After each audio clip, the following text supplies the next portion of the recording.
生命轉化。係徐師母去證道。咁我同大家讀呢段嘅經文，路加福音24章13至到35節。請聽我讀出第13節開始。同一天，門徒中有2個人往一個村子去，這村子名叫以馬忤斯，離耶路撒冷約有25里。他們彼此談論所發生的這一切事，正交談議論的時候，耶穌親自走近他們，和他們同行。可是他們的眼睛模糊了，沒認出他。耶穌對他們說：你們一邊走，一邊彼此談論的是什麼事呢？他們就站住，面上帶住愁容。2人中有一個名叫格留巴的回答：你是在耶路撒冷的旅客中，唯一還不知道這幾天在那裏發生了什麼事的人嗎？耶穌對他們說：什麼事呢？他們對他說：就是拿撒勒人耶穌的事。他是個先知，在上帝和眾百姓面前說話行事都大有能力。祭司長們和我們的官長竟把他解去，定了死罪，釘在十字架上。但我們素來所盼望要救贖以色列人民的就是他。不但如此，這些事發生到現在已經3天了。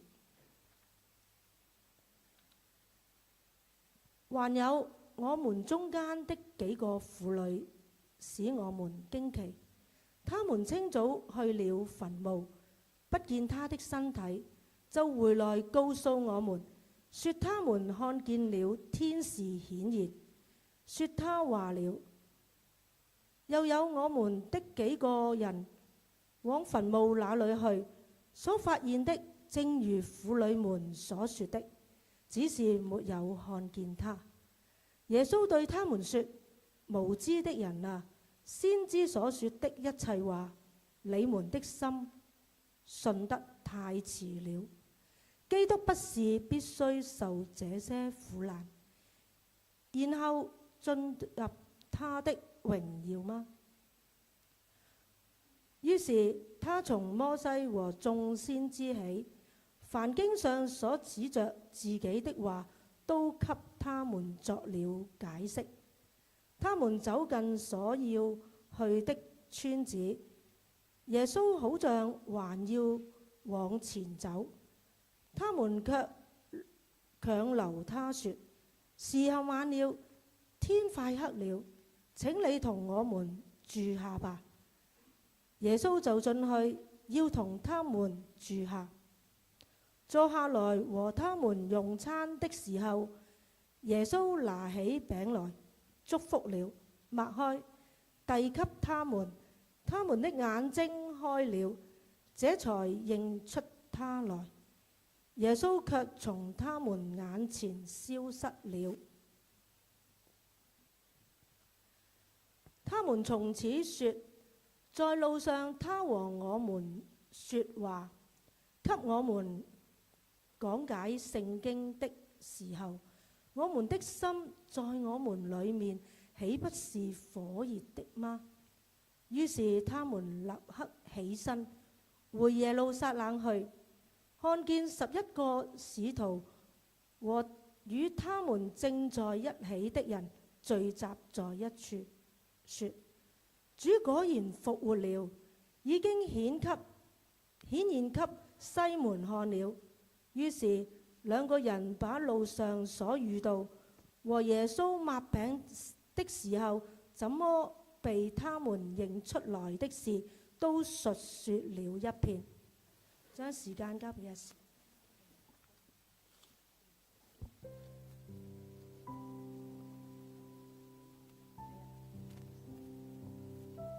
主果然復活了，一齊講呢句3次好嘛？預備起，主果然復活了，主果然復活了，主果然復活了。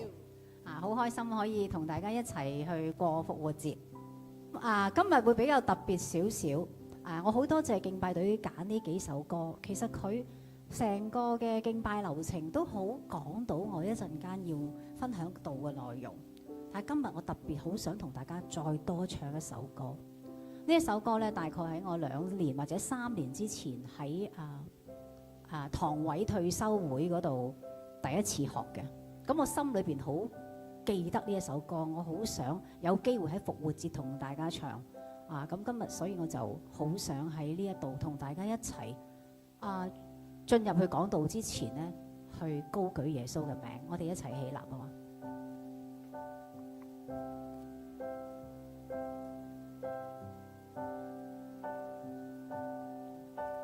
耶穌，你是萬民的救贖，施加能力是我們的盼望，空分證明你已勝過死亡，永遠掌權，永遠得勝。耶穌，你是萬民的救贖，施加能力是我們的盼望，空分證明你已勝過死亡，永遠掌權，永遠得勝。耶穌，你是萬民的救贖，施加能力是我們的盼望，空分證明你已勝過死亡，永遠掌權，永遠得勝。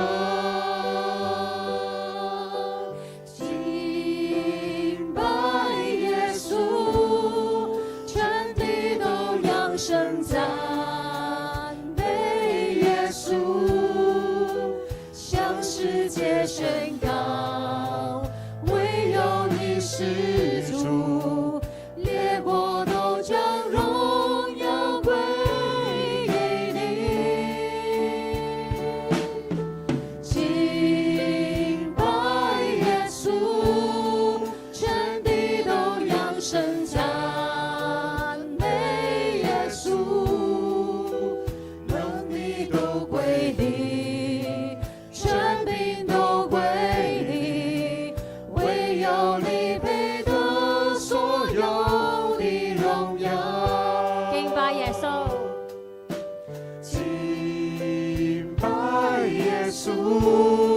全地都揚聲讚美耶穌，向世界宣告，唯有你是主，列國都將榮耀歸給你。敬拜耶穌，全地都揚聲讚。能力都歸你，權柄都歸你，唯有你配得所有的榮耀。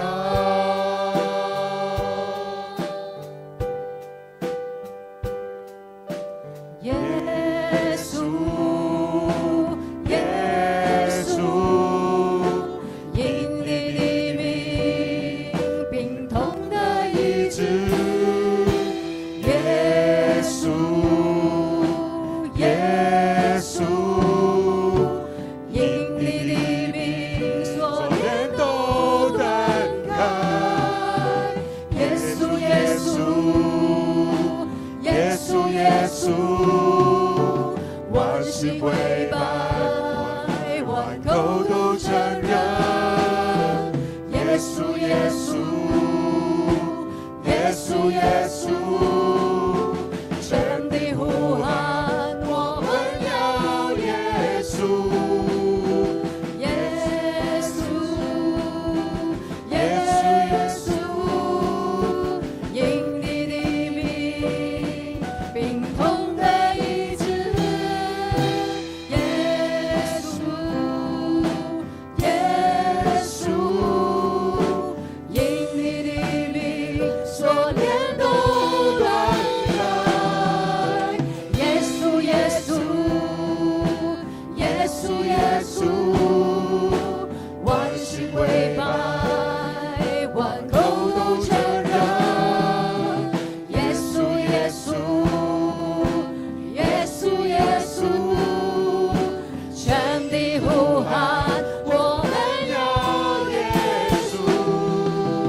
基督嘅名宣告，一切死亡嘅靈要離開。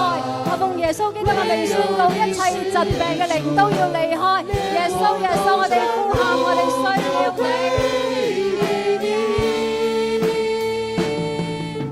敬拜耶穌，全地都揚聲讚美耶穌，能力都歸你，權柄都歸你，能力都歸你，能力都歸你，權柄都歸你，能力都歸你，權柄都歸你，能力都歸你，一切能力權柄都歸於你，哈利路亞。唯有你配得所有的榮耀。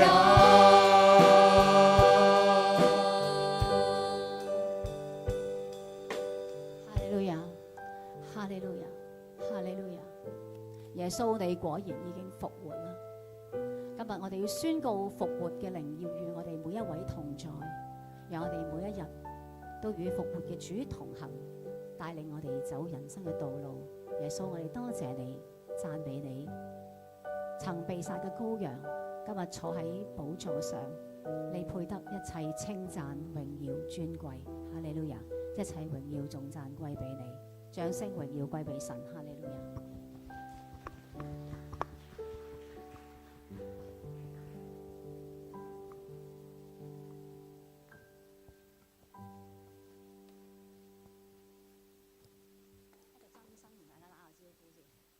大家好，好開心可以翻嚟同大家一齊過復活節。淺色少少嘅，我今日嘅講章呢，24號字嘅，史無前例咁大粒。感謝主，真係好開心啊！今日係我嘅復活日，亦都係我嘅重光日啊！咁啊，好感謝神啦！咁喺每年嘅復活節之前呢，我哋都會有40日噶嘛。咁40日咧就係預苦期啦。咁喺預苦期嘅40日咧，都會有唔同嘅神學院啊、基督教機構啊、事工啊或者教會會推出預苦期40日靈修計劃嘅。你有冇留意到啊？好多嘅其實係。咁喺呢個期間咧，我都有搜羅一啲資料啦，甚至有考慮過自己編寫40日嘅靈修資料。咁後來咧，陳牧師嘅機構咧就出咗與主同行40喎。咁亦都鼓勵我都喺基慧堂分享啊，大家可以自由參與。咁我都好感恩有喺嗰個羣組裏邊咧，陸續有好多人加入啦。咁全個群組有300幾400人嘅。咁今日我唔知群組 delete 咗未嘅，今朝早仲喺度㗎。咁基慧堂嘅弟兄姊妹咧，都差唔多有30幾40人參與嘅。咁我覺得都好奇妙嘅。咁而我自己個人咧，最後咧亦都選擇咗參加去投入呢40日與主同行嘅靈修運動裏邊。感謝神啦，俾我每一個早晨可以透過牧師嘅佢有一個錄音嘅導引啦，可以俾到我經歷到神親自嘅安慰、鼓勵同埋幫助。喺呢段時間咧，其實我會形容一個係超出預算，並非一帆風順嘅醫治期。咁其實咧，我話俾你聽，即係師母企喺度咧，懶係有信心咁。其實我話俾你聽，咁多嘢啊，已經可以令我信心崩潰㗎啦。可能係一粒微塵啦，一隻好細嘅飛蚊啦，啲咁多閃一閃嘅陣痛啦，或者經過一啲閃光啦咁樣，你都有得驚啊！其實咧，你問我做手術驚唔驚？我真係一啲都唔驚。我係非常之勇敢咁樣進入手術室，仲去擘大眼，一定要擘大眼，擘大眼睇住個醫生喺度咁樣做。我真係唔驚，因為我知道主耶穌一齊。最驚係咩啊？最驚係第二日揭紗布嗰陣時候啊嘛。做手術唔驚啊，揭紗布你先驚。揭完之後你會見到啲乜嘢啊？或者你見唔見到嘢啊？真係驚。喺呢一段時間咧，我覺得感謝神啦，俾我有機會去進入啲與主同行嘅40日。亦都有好多弟兄姊妹都為我祈禱啊，亦都錄音俾我，知道我眼唔係睇得咁清楚。係喺呢段時間雖然係3個零星期啫，耶穌基督都親自同我説話。最少咧喺呢40日裏邊咧，最少有2次咧有嘅經文咧係包括咗耶穌使盲眼嘅人得醫治，耶穌醫治瞎眼嘅人喎，最少2次，好似有3次，不過我冇去翻查。咁耶穌咪同我講咯，盲嘅我都醫得好，你啲白內障濕碎啦，青光眼都冇問題，近視啊更加容易啦咁樣。上帝一定有能力醫治同埋看顧嘅。咁接住落嚟咧，有一日咧就係話啊，誰能叫我們與基督的愛隔絕？係患難、困苦、危險、刀劍，冇一樣嘢能夠叫我與基督嘅愛隔絕。當下咧，神嘅愛就好大充滿我。我同主講啊，冇一樣嘢能夠叫你同埋我嘅愛隔絕，就令我好安心、好放心去依靠神度過每一日。耶穌其實真係可以好真實、好緊密咁樣與我哋同行，唔係一定要患病或者有特別有需要嘅時候先至去親近神。如果我哋平日咧冇去親近神嘅話咧，到大難臨到嘅時候咧，我哋唔係幾習慣。所以咧，我哋要知道啦，而家40日嘅預苦期咧就過去咗啦嚇。咁如果弟兄姊妹你都曾經喺呢40日裏邊有啲好美好嘅經歷咧，你都可以錄音嚟同我分享喎。咁亦都可以喺小組裏邊互相鼓勵。咁今日開始咧，預苦期過去啦，冇靈修計劃嘅錄音噶啦喎，教會進入復活期。咁要唔要繼續與主同行㗎？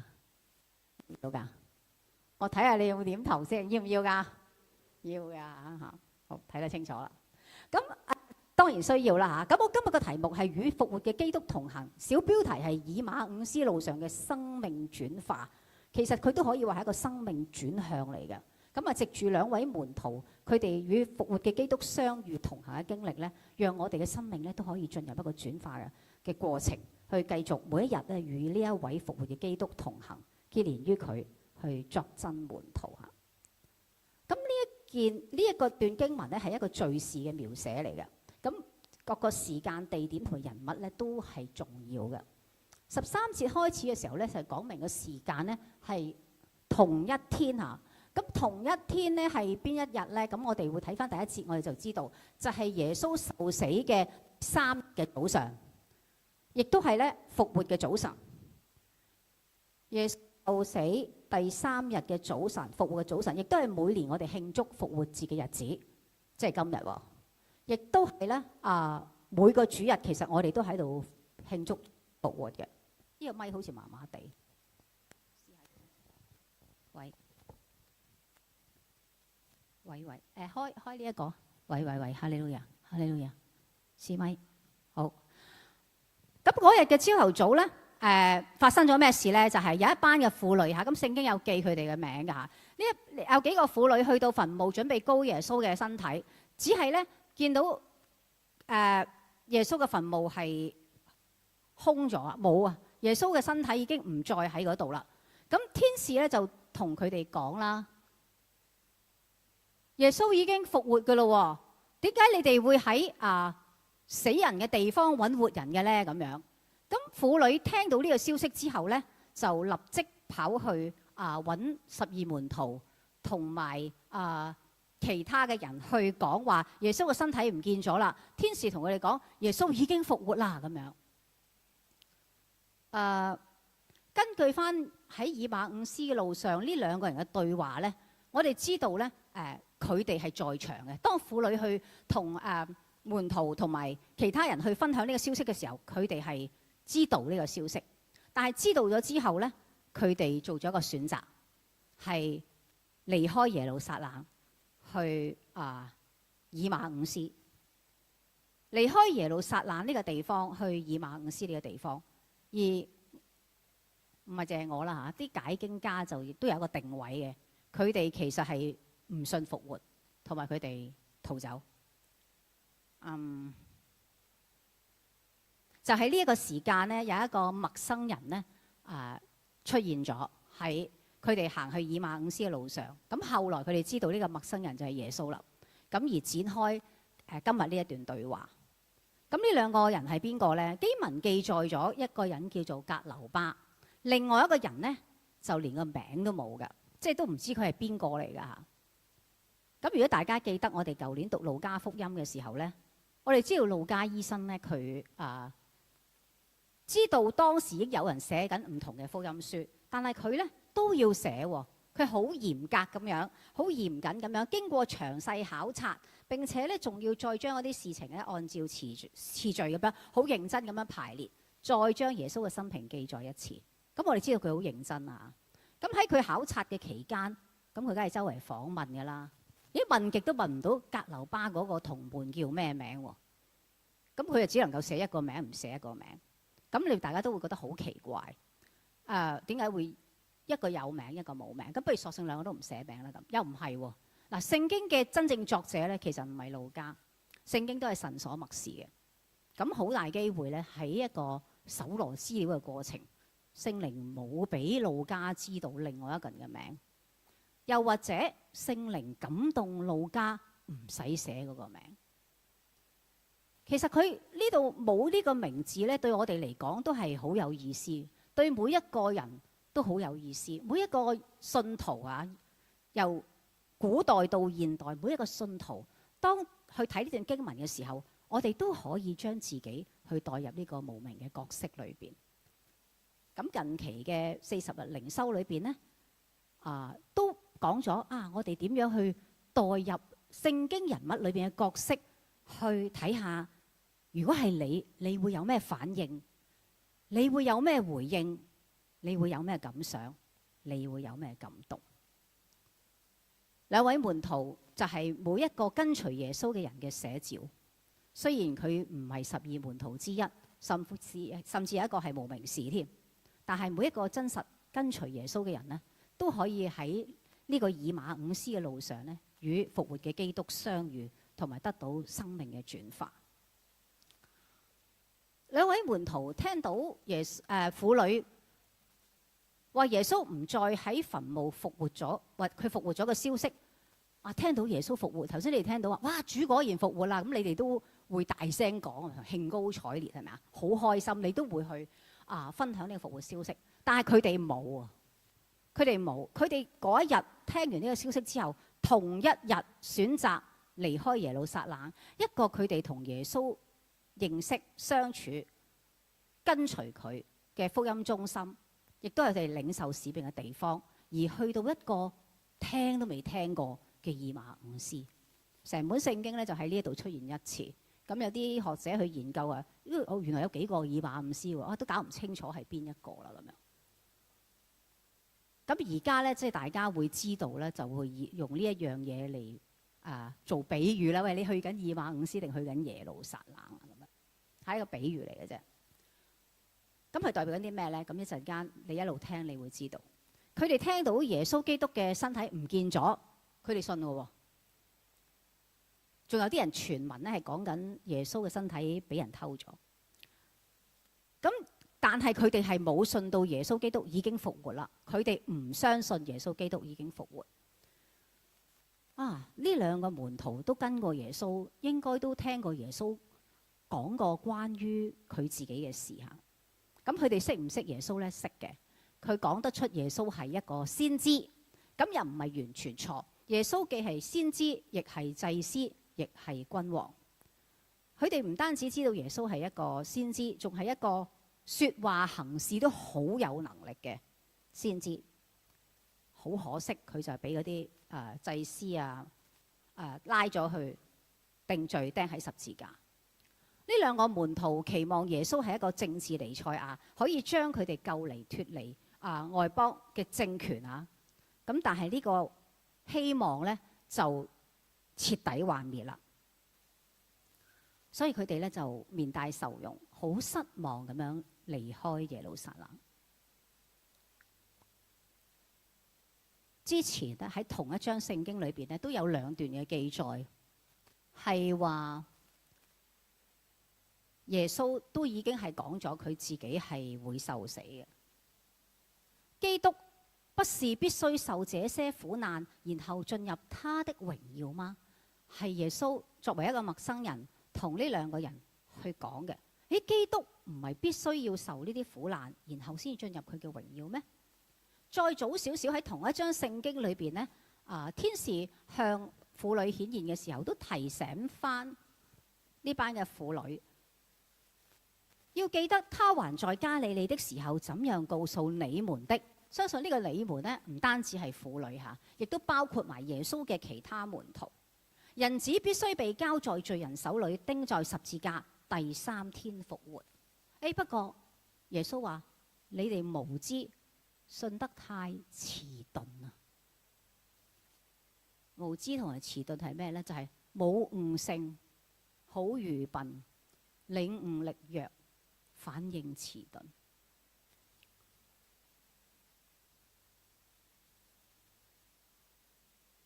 耶穌咁樣去形容佢嘅門徒，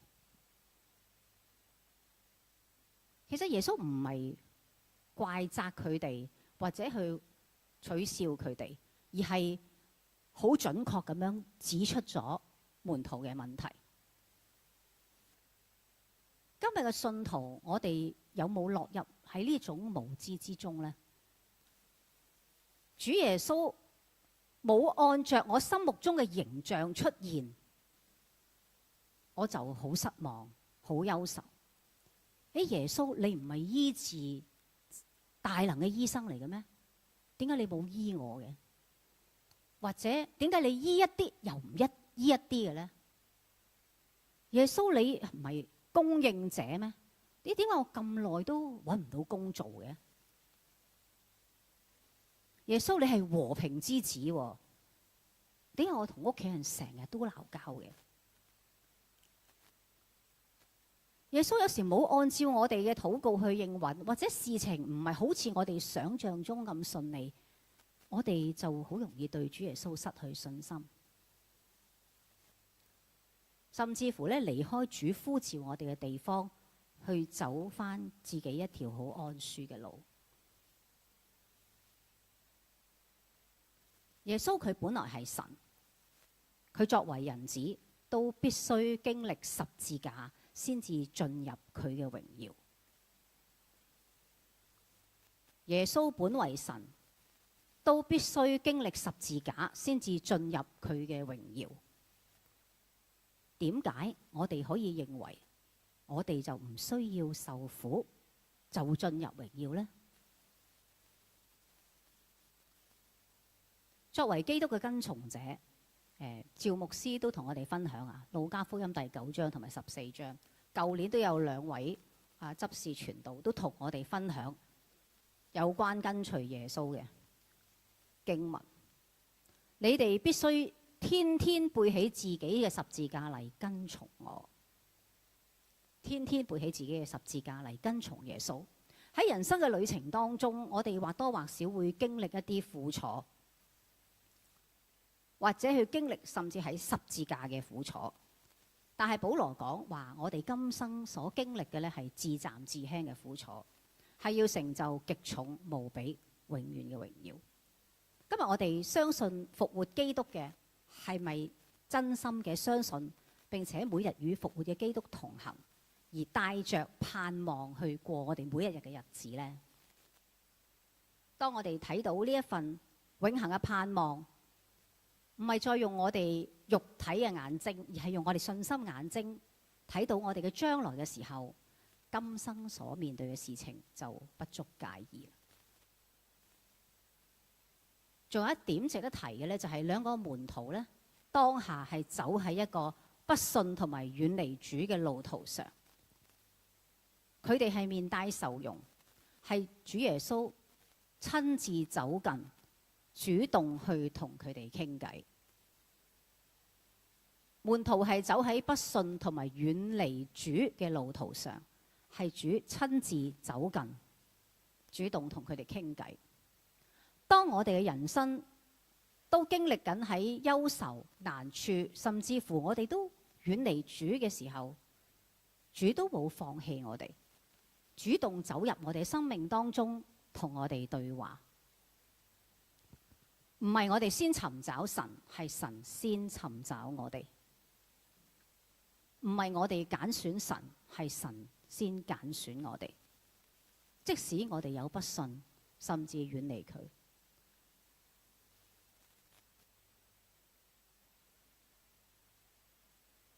我亦都曾經同大家分享過，我年青嘅時候有曾經差唔多1年半載啦，年零嘅時間呢，我係離開主嘅。但係真係主親自走近，帶領我去一個福音營，喺嗰度親自向我顯現，俾我睇到一個為我釘十字架、為我流血嘅耶穌。嗰時我19歲啊，當下我生命就180度轉變，我決定咗跟隨主，到而家都冇後悔。耶穌成為我一生嘅主，佢仍然都愛我，仍然都拯救我，事事都令我好感動。喺我哋仲困惑、仲懷疑、仲喺遠離主嘅路上，主親自嚟與我哋同行。約翰一書話：我哋愛，因為神先愛我哋。我都唔夠膽，我哋都唔夠膽話：哎呀，主啊，我好愛你，我好愛你。我哋愛，因為神先愛我哋。所以我哋今日所能夠做嘅，都係回應一點點，去回應主喺我哋嘅生命當中所做嘅一切。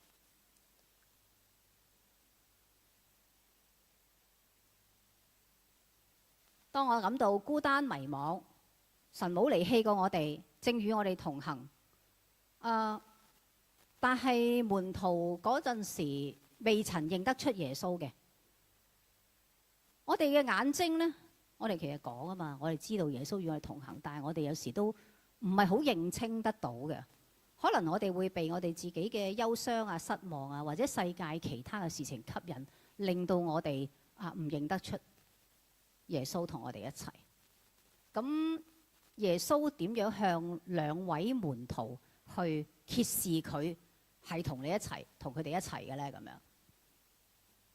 嗱，2個門徒見到耶穌第一面咧，係冇即刻認出佢嘅。咁亦都即係有可能就係我頭先所講，佢哋都係俾眼前嘅失望、憂愁蒙蔽咗佢哋嘅眼睛，冇辦法將耶穌認得出嚟。亦都有可能咧，就係耶穌復活嘅耶穌咧，用咗另一種面貌出現，令佢哋認唔到。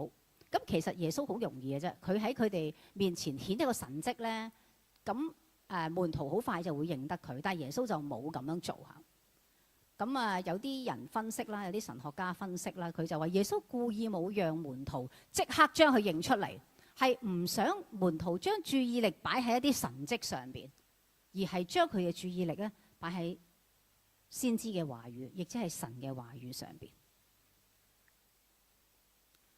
接住落嚟咧，耶穌就係開展一個偉大嘅查經班啦。從摩西就係指緊舊約5經同埋先知開始，將關於佢嘅預言都一一講出嚟，讓呢2個門徒明白基督必須受害先至進入佢嘅榮耀。咁好犀利喎！即係一個下晝一路行就一路講，就成卷舊約聖經講晒喎，唔係淨係講5經同埋先知嚇，係代表緊成本舊約聖經裏邊關於佢自己嘅預言，都同呢2個門徒分享。咁舊年年底嘅時候呢，我都揾阿偉亮傳道翻嚟同大家分享同一段經文啦。咁佢就同我哋分享一個以基督為中心嘅講道。成本聖經都係以耶穌基督為中心嘅。喺舊約聖經當中呢，其實我哋係可以揾到有關耶穌基督嘅影嘅。嗱，舊約耶穌未出世啊嘛，但係其實呢，佢已經存在咗喺舊約嘅聖經裏邊。新約嘅希伯來書咧，好詳細咁樣提及舊約嘅祭禮係影兒，新約嘅耶穌基督先至係救贖嘅實體。舊約係影嚟嘅啫，實體咧係新約嘅耶穌基督。唯有耶穌基督先至能夠帶嚟真正嘅赦罪同埋救贖。耶穌由5經開始，5經係邊5經啊？你數唔數到啊？創世記、出埃及記、利未記、民數記、申命記，係嚇。咁起初神創造天地呢，個神係眾數嚟噶嘛，三位一體嘅神，聖父、聖子、聖靈。原來一早創造天地嘅時候，耶穌喺嗰度啦。創世記第3章喺度提到蛇嘅後裔同埋女人嘅後裔要彼此為仇。蛇要傷人嘅腳跟，但係人子要傷蛇嘅頭，係講緊將來耶穌基督要勝過撒旦嘅權勢。出埃及記，摩西帶領以色列人離開埃及，亦都係預表咗上帝要讓佢嘅百姓從罪惡之中被拯救出嚟。呢個亦都係耶穌喺地上嘅工作，要將凡信靠佢嘅人從罪惡中拯救出嚟。記得喺出埃及記有10災嚇，最後一個殺長子之災。以色列嘅百姓，神嘅子民係能夠逃過呢個殺長子之災喎，係因為佢哋呢係要殺咗一隻羊，將羔羊嘅血塗喺個門框嗰度嘛。咁喺新約呢，就係預表咗耶穌基督就係羔羊嘅寶血呢，能夠讓相信佢嘅人呢越過死亡。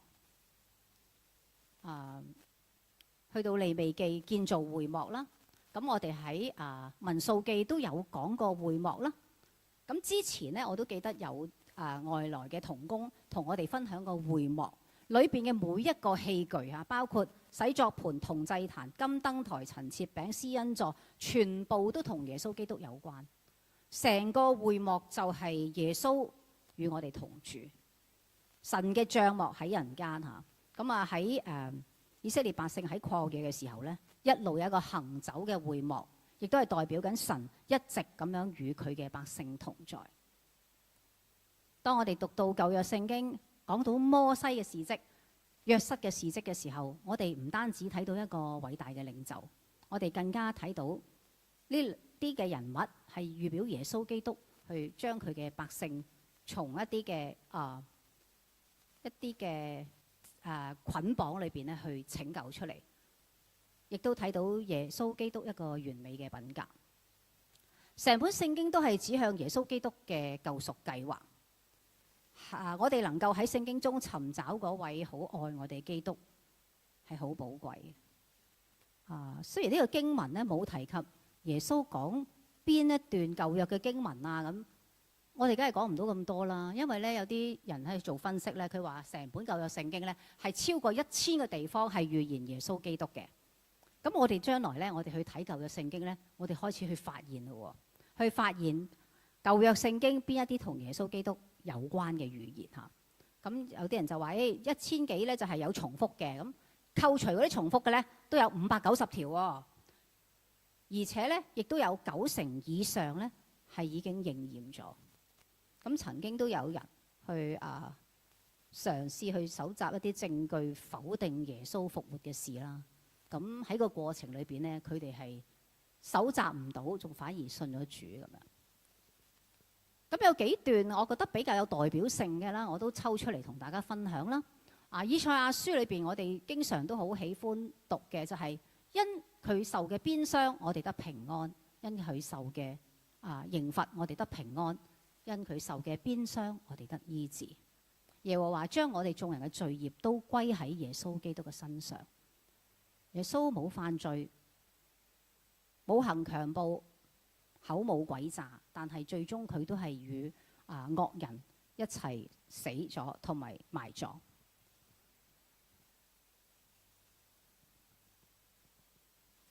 喺詩篇裏邊呢，大衛寫嘅詩咧，大衛已經早耶穌好多個年代啦，但係佢都被聖靈感動去講出呢一段嘅經文。因此我的心歡喜，我的靈快樂，我的肉身也要安然居住，因為你必不將我的靈魂撇在陰間，也不叫你的聖者見朽壞。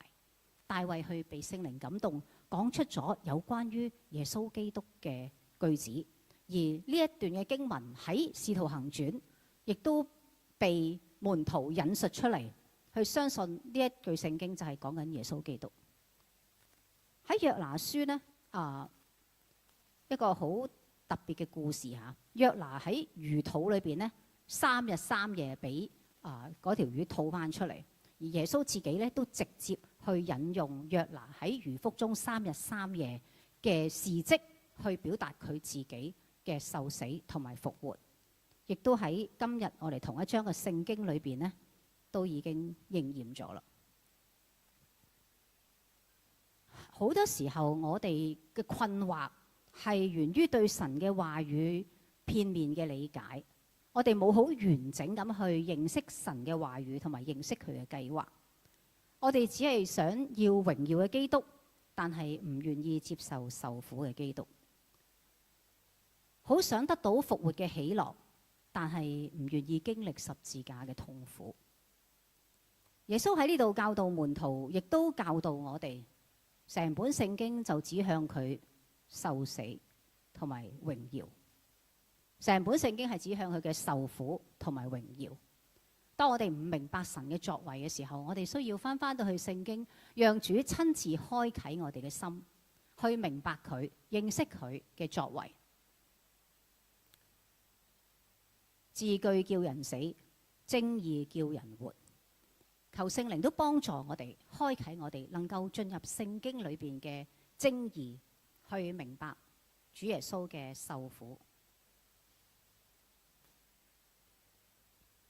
門徒後來回想起嚟嘅時候呢，佢知道耶穌去為佢解釋嘅聖經，佢心裏邊火熱起嚟。咁今年教會都繼續推動讀經計劃啦。咁過去幾年呢，有全程啟動讀聖經呢，好似已經進入第5年嘅啦。咁有啲弟兄姊妹呢，真係5年長跑咁準備讀完成本聖經，亦都有弟兄姊妹呢，喺1年短跑裏邊呢讀完，今年呢亦都開始。亦都有弟兄姊妹同我反映話：1年讀唔晒，我2年讀晒得唔得？我話得。我哋用唔同嘅方式嚇，每一個人嘅進度嘅情況唔一樣，但係每一日都係開始嘅日子。當神嘅話語被開啟嘅時候呢，我哋心裏邊就有一團火。咁我都聽到越嚟越多嘅弟兄姊妹話：開始明多咗聖經，特別係明白多咗舊約嘅聖經，讓我哋都能夠越嚟越明白成本聖經，天父上帝創造我哋一個永恆嘅計劃。佢好渴望與我哋同住，由創世記至到啟示錄，佢都係好想同我哋同住，帶我哋進入佢永恆嘅國度嘅偉大應許裏邊。我講翻呢兩個門徒，趕咗一個下晝嘅路嚇，上晝就發生嗰個婦女同佢哋報告嘅事，下晝佢哋就趕住走嚇。咁趕咗一個下晝之後咧，咁計翻嗰啲嘅里數啦，咁25里就大概等於11公里，有人計過咧就3個鐘頭到啦。咁可能行咗一個下晝之後咧，差唔多都天黑啦。咁就嚟到嘅時候咧，唔得啦，行唔到啦，要唞唞，就喺中間停一停。咁耶穌咧就繼續行啊嘛，佢哋就要即係兩個門徒就停一停。咁兩個門徒咧可能咧下晝耶穌講解聖經太精彩啦，咁話耶穌你唔好走啦，不如留喺度啦，傾通宵啦咁樣。我哋嗰陣時係最中意去 camp 啊，即係最好啦，夜晚黑傾夜偈啊。咁兩個人咧唔俾耶穌走，點解我話佢唔俾咧？因為佢用咗強留啊嘛，即係話耶穌係想繼續行，佢哋就話耶穌你唔好走啦，留低邀請耶穌啊。咁我都會睇到呢兩個門徒咧，就喺耶穌同佢哋傾偈呢個下晝裏邊咧，係生發咗一個對神嘅愛慕同埋對神話語渴慕嘅心。咁耶穌答應佢哋，與佢哋一齊嗰晚，佢哋一齊生活啊！今日咧，我哋係有福㗎耶穌冇走啊！耶穌喺我哋嘅心門外面敲門。如果有聽到佢聲音就開門嘅咧，耶穌要進入我哋嘅心裏邊，讓我哋可以成為佢嘅兒女。呢句經文咧，唔好淨係用嚟邀請人決志先用，而係我哋每一日都邀請耶穌進入我哋嘅心裏邊，進入我哋嘅生活當中，同我哋一齊生活。我又諗到唔止同我哋一齊生活喎，同我哋食飯啦，同我哋一齊返工啦，一齊睇戲啦，一齊睇電視啦，又諗我一齊開會喎，都好好係咪啊？耶穌可以好真實咁樣同我哋一齊生活，歡迎佢進入嚟我哋嘅生命同埋我哋嘅生活當中，就好似過去嘅40日其中有一句一定要記得嘅就係 Christ in me。耶穌基督好渴望與我哋同住，佢樂意住喺我哋嘅心裏邊。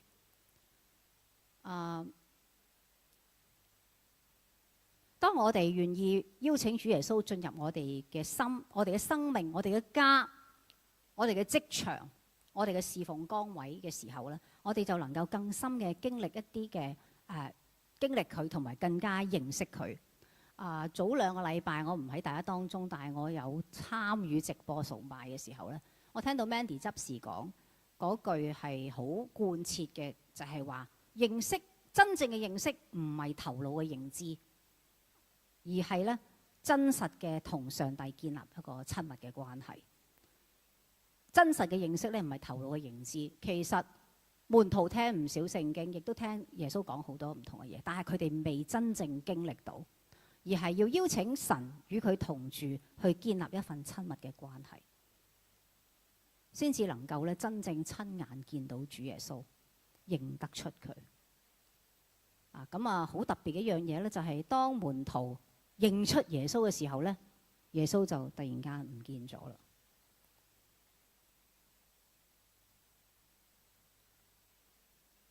咁耶穌咁好，又同佢哋講解聖經，咁耶穌突然間唔見咗，咁門徒點啊？係咪喊啊？耶穌你唔好走啊！唔係，嗰個時候開始，門徒已經唔再需要用肉眼去睇到主，佢哋係用信心嘅眼睛，即使佢睇唔到實體嘅主，但係復活嘅主已經係唔受時空限制，永遠與門徒。今日亦都永遠與我哋同在。咁有時我哋都好困惑噶嘛，我應該喺一個場合都講過，我都想再講多一次。就係邀請耶穌入嚟住喺我哋嘅心。耶穌點樣住喺我哋裏邊？但係耶穌而家升咗天噶啦。耶穌係藉着聖靈住喺我哋嘅裏邊。我哋所信嘅係三位一體，聖父、聖子、聖靈嘅神。所以聖父嘅靈、聖子嘅靈都係聖靈。天父同埋耶穌藉着聖靈永遠與我哋同住。我哋要邀請主、邀請聖靈進入我哋嘅生命當中，喺我哋嘅生活、我哋每日嘅禱告，喺唔同嘅場合、弟兄姊妹嘅交往之中，喺我哋嘅家庭、職場，更加經歷主嘅同在。呢幾年呢，我係讀緊一啲嘅靈修神學啦。咁其中有一個咧就叫靈修導引嘅，佢好強調我哋要回顧過去嘅24小時。如果唔係呢啲時間過咗咧，就冇咗啦。回顧24小時咩呢？耶穌喺邊一度？耶穌有啲咩恩典俾咗我？喺未來嘅24小時，我哋祈求乜嘢嘅恩典喺我哋嘅生活當中？當我哋願意與耶穌同住，去細察佢嘅同在嘅時候呢，就有事發生啦。咁呢2個門徒邀請耶穌同佢同住之後呢，就有事發生。發生咩事呢？咁當時耶穌係進行咗一個擘餅嘅儀式，擘餅嘅儀節，就當下呢2個門徒就認得出佢啦。我哋每一個月嘅第2主日咧，都會有聖餐嘅儀節。第一句説話係耶穌乜嘢啊？耶穌被賣嗰一夜。嗱，呢一下咧就係俾門徒咧係認出點解擘餅嘅時候先至認得耶穌啊？諗翻起耶穌被賣嗰一夜發生嘅事情。呢一樣嘢就係呢一件事，就係耶穌喺被賣嗰一晚之前做。擘餅、舉杯，話俾門徒聽：呢個係我為你哋捨嘅身體，呢一杯係我為你哋流嘅血。你哋將來都要咁樣做，為的係紀念我。藉住聖餐去紀念主耶穌十字架嘅贖罪同埋犧牲。信徒可以藉住呢一個聖餐嘅餅同埋杯，得到屬靈嘅餵養，同埋基督係透過聖靈臨在我哋嘅中間。我好早年咧喺一啲信徒神學咧已經係接觸到關於聖餐嘅教導。咁佢提到咧，聖餐咧就係實體嘅道，耶穌就係道啦嚇，道成肉身嗰個道啦。聖經咧就係話語嘅道，聖餐咧就係實物嘅道。每一次聖餐嘅時候，我哋就係領受神嘅道，藉着餅同埋杯呢啲實物去領受神嘅道，讓我哋嘅靈性得着滋養同埋滿足。聖餐亦都提醒我哋，耶穌為我哋獻出咗生命，成就咗救恩。我哋要學習主耶穌愛同埋犧牲嘅榜樣，去分享福音，慶賀主復活嘅大能。我哋聖餐嘅時候咧，大多數大家都係紀念主啦，感謝主啦，會比較沉重啲嘅感覺。有一個位我哋少提嘅，其實聖餐呢係一個天國筵席嘅預嘗，係預備好我哋將來咧喺天國嘅時候咧，我哋就可以有一個好開心，同天父同歷代嘅信徒一齊去享受呢個天國永恆嘅筵席。以致我哋咧每一次經歷聖餐咧，都俾我哋有盼望去活好每一日。咁所以下個禮拜咧預備聖餐嘅時候，當然我哋都會有好嚴肅認罪嘅時間。但係認罪完之後咧，神會俾我哋一個滿足嘅喜樂，去迎接我哋一個永恆嘅將來啊！及至呢個聖餐完咗之後，門徒眼睛明亮，認出咗復活嘅耶穌。耶穌消失咗之後咧，呢個兩個門徒咧係有好大嘅改變。佢哋嘅眼睛變得明亮啦嚇，佢哋連個行動都有所改變。本來佢哋咧即係行緊離開耶路撒冷，逃走咁樣去以馬忤斯嘅地方嘅。但係當佢哋認出咗復活基督嘅時候咧，即刻改變行程。嗱，嗰陣時已經係夜晚黑嚟㗎啦。本來要停低休息嘅，但係漏夜折返去耶路撒冷，去分享有關於佢哋遇到復活耶穌嘅事情，非常之奇妙嘅改變。最初佢哋係頭耷耷嚇，愁容滿面，希望幻滅，但係而家充滿動力，坐言起行，要去見證復活嘅基督，話主果然復活啦。佢帶住兩樣嘢，一係一個火熱嘅心，二係帶住復活嘅見證，返到去耶路撒冷，去見到11個門徒同埋其餘嘅人。主果然復活啦，復活係真㗎。詩篇16篇，大衛被聖靈感動講嘅嘢係真㗎。對信徒嚟講，死亡唔係一個結局。喺今生裏邊，我哋會經歷到死蔭嘅幽谷，有引號㗎。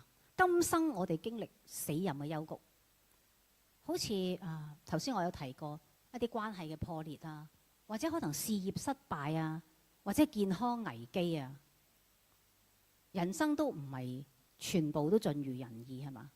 但係復活嘅大能俾到我哋有信心去相信神會喺絕望嘅境地之中咧，俾條路我哋行，等我哋過得到。即係當我哋去面對生命好多唔同嘅困難嘅時候，我要話俾自己聽，我要話俾每一個相信復活嘅人聽，我哋係有路行嘅，我哋係過得到嘅。我好中意一首我年青時候有一首歌叫《神未曾應許》，非常之好。神未曾應許天色常藍，神未曾應許花香常漫，神卻曾應許生活有力，行路有亮光，作工得息，試煉得恩助，危難有賴，無限的體諒，不死的愛。呢位神所應許喺我哋今生裏邊，俾我哋有力量去過我哋每一日嘅日子。喺永恆嘅裏邊，耶穌就係初熟嘅果子，喺哥林多前書裏邊提到，耶穌嘅身體冇朽壞，凡係信靠佢嘅人，將來你嘅身體，我哋嘅身體靈魂都能夠經歷最終嘅復活同埋更新。呢一個對於永恆將來嘅盼望，一個復活同埋更新嘅盼望，讓每一位今日仍然生活喺地上嘅信徒可以有力量去面對生活嘅無常。請敬拜隊預備。我哋真正遇到復活主耶穌嘅人呢，係唔會冇改變嘅。今日你嘅生命就係一個見證，你嘅存在就係一個見證。讓我哋咧喺復活節嘅日子，求主都幫助我哋帶住一個火熱嘅愛心，同埋一個堅定嘅盼望，相信耶穌已經復活啦。帶着呢個成為一個復活嘅見證人，我哋嘅見證未必好似門徒咁轟轟烈烈，但係卻係能夠去讓我哋身邊人都知道耶穌基督已經復活。我哋將來咧能夠進入一個永恆嘅盼望裏邊去當號角吹起嘅時候，我哋就要進入嗰個永恆嘅盼望裏邊。願我哋每一個行走人生路嘅基督徒都能夠好似呢兩個門徒一樣，去經歷復活主嘅同行嘅喜樂，心裏邊火熱起嚟，去見證主復活嘅真理。讓我哋一同祈禱。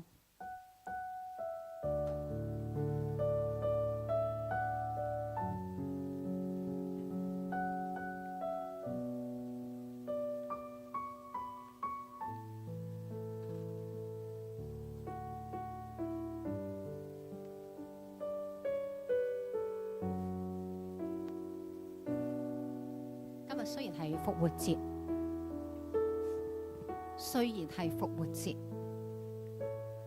但係如果冇咗受苦節，唔會有復活節。今日我哋好想慶祝復活節嘅喜樂，但係如果冇咗十字架嘅痛苦，我哋唔能夠慶祝復活節嘅喜樂。今日讓我哋將個焦點放喺耶穌基督嘅十字架上，耶穌基督十字架嘅愛如何去感動我、挽回我、拯救我。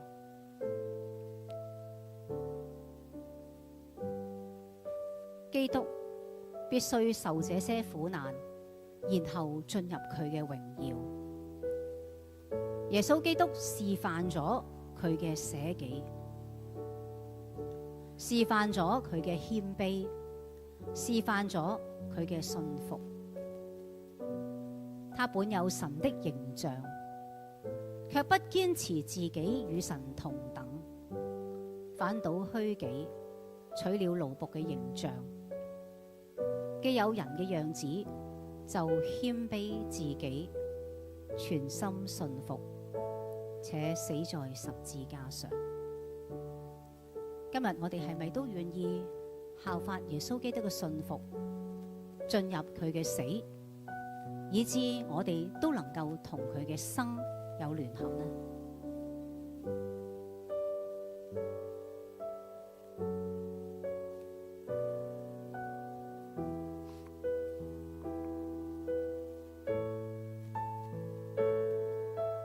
耶穌基督是至寶，是生命中的美好。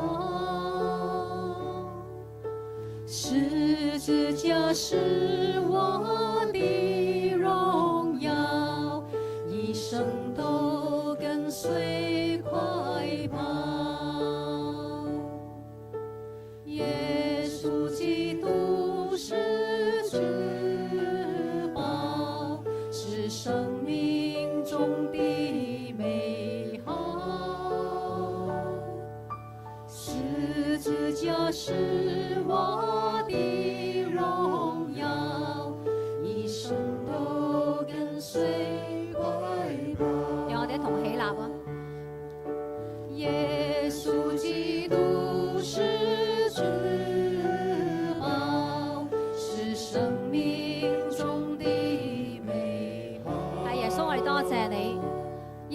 你就係我哋一生最大嘅祝福。係耶穌，你嘅十字架就係我生命嘅榮耀。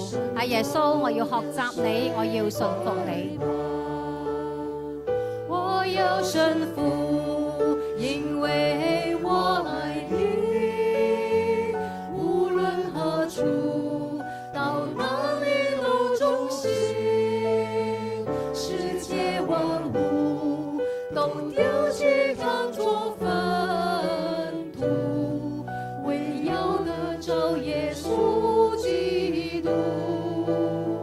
我要順服，因為我愛你，無論何處，到哪裡都忠心，一生活出基督福音的託付，獻給耶穌我所有的全部。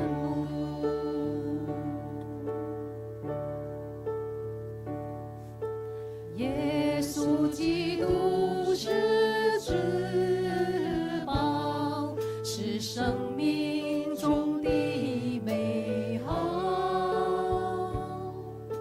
十字架是我的榮耀，一生都跟隨快跑。我要順服，因為我愛你，無論何處，到哪裡都忠心，世界萬物都丟棄當作糞土，唯要得着耶穌基督。我要順服，因為我愛你，無論何處，到哪裡都忠心，一生活出基督福音的託付，獻給耶穌我所有的全部。喺副歌裏邊講出咗我要信服嘅理由。每一次唱到我要信服，因為我愛你嘅時候，我都好難唱到出嚟。我要信服，係因為你愛我。耶穌，我要信服，係因為你愛我。喺我還作罪人嘅時候，喺我未曾認識你，甚至我嘅嘴唇仲喺度得罪你嘅時候，你已經為我釘死喺十字架上。神嘅愛就係咁樣向我哋顯明。我哋愛，因為神先愛我哋。我哋信服，因為耶穌基督你首先信服。你嘅信服為我哋帶嚟美好嘅榜樣。求耶穌你幫助我哋，復活嘅主幫助我哋，開啟我哋嘅眼睛，叫我哋睇到你喺十字架上所為我哋成就嘅一切，讓我哋將十字架上嘅耶穌同埋復活嘅耶穌結連起嚟。今日當我唔能夠進入主耶穌嘅十字架嘅死嘅時候，我冇辦法活出復活基督嘅見證。求主幫助我哋，能夠天天背起十字架嚟跟隨主。弟兄姊妹，如果你今日只係想講一聲主啊，我願意，或者主啊，我愛你嘅時候，我邀請你出嚟，邀請你出嚟台前，有服侍隊可以為我哋祈禱。即使冇服侍隊為我哋祈禱，你可以出嚟自己向主禱告，求主加力俾我哋喺我哋人生嘅道路上邊。即使我哋遇到好多唔同嘅困難，甚至乎呢一刻我可能仍然喺幽谷嘅當中，但係復活嘅主，佢應許佢會一生與我同行，與你同行。佢可以俾你有一個即時嘅改變，180度轉向，讓我哋嘅生命能夠火熱起嚟，喺我哋嘅生命當中去見證主耶穌基督。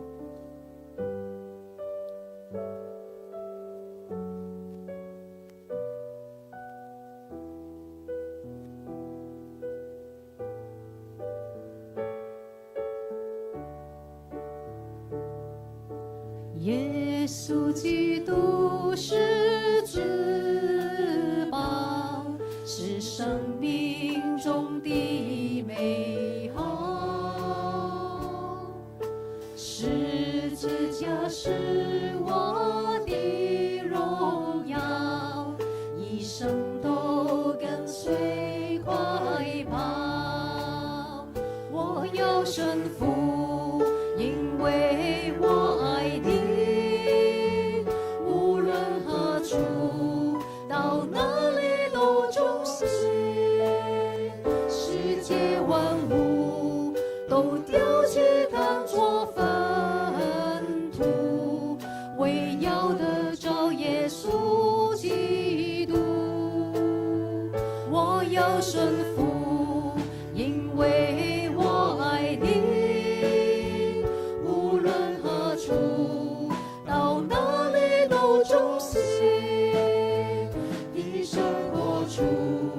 基督福音的託付，獻給耶穌我所有的全部。我要順服，我要順服，因為我愛你，無論何處，到哪裡都忠心，世界萬物都丟棄當作糞土，為要得着耶穌基督。我要順服，因為我愛你，無論何處，到哪裡都忠心，一生活出基督福音的託付，獻給耶穌我所有的全部。我要順服，因為我愛你，無論何處，到哪裡都忠心，世界萬物都丟棄當作糞土，為要得着耶穌基督。我要順服，因為我愛你，無論何處，到哪裡都忠心，一生活出基督福音的託付，獻給耶穌我所有的全部，一生活出基督福音的託付，獻給耶穌我所有的全部。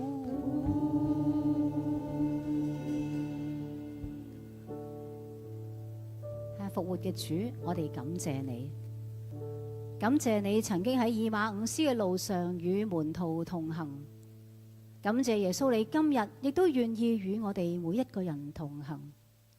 求主開啟我哋屬靈嘅眼睛，讓我哋喺聖經中認識你，喺生活中經歷你。當我哋邀請你進入我哋生命嘅時候，求你與我哋同住，點燃我哋嘅心，使我哋成為你復活嘅見證人。奉主耶穌基督聖名祈禱，阿門。請大家張開手嚟領受上帝嘅賜福。